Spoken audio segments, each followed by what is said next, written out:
Hey, thanks for joining me. Just a quick video tonight. We made it through our big storm and I get back to the ham shack a little bit to play around.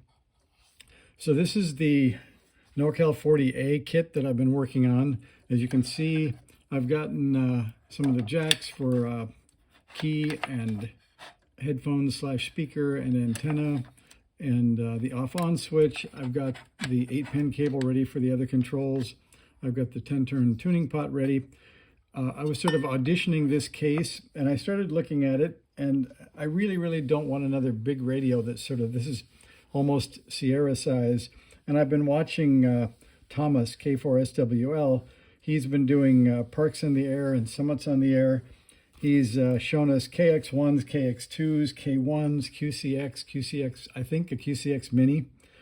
So I started thinking about how I'm packaging this, and I'm not locked into anything yet.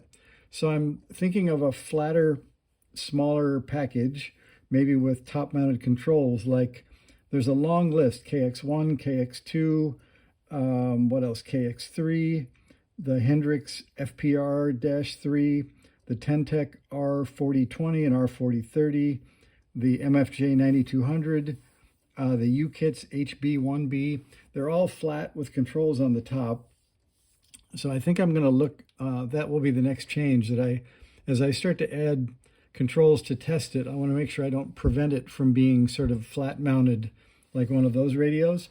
And it's actually interesting. Let me zoom back here and I'll show you. The other thing I was looking at is if you wanted to make a travel friendly radio, this MFJ Cub that I picked up pretty cheaply on eBay is mostly all surface mount and it's quite small.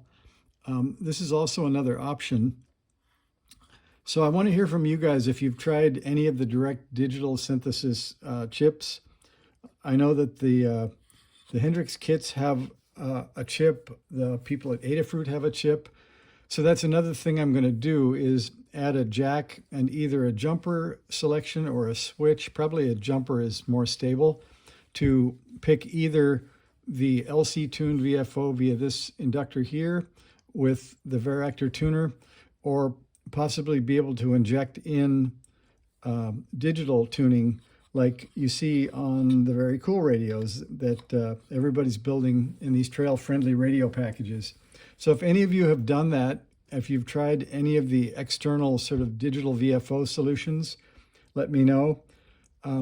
I'd also like to try, I think I mentioned this, that this is an Adafruit Feather with a built-in OLED that I got recently. It would be great. I believe that the DDS chips run on either I2C or SPI. So it's possible that we could do something in MicroPython with this thing, because this has native MicroPython built in, and that would get us away from some of the sketches I've seen for the Arduinos look pretty complex and kind of cumbersome. It would be obviously easier just to go get one of those sort of Arduino Nano kits with the chip built in and use that. Anyway, so I guess tonight ended up just being sort of thinking about what's next. So I'm going to go ahead and add more parts to the board, but I am not going to start drilling holes in the case because I think this isn't the case that I want. So if you have comments, or if you built something small or travel friendly, and especially if you've used a DDS VFO, I'd be interested to hear what you use, because I think that's coming up next. So thanks for watching. See ya.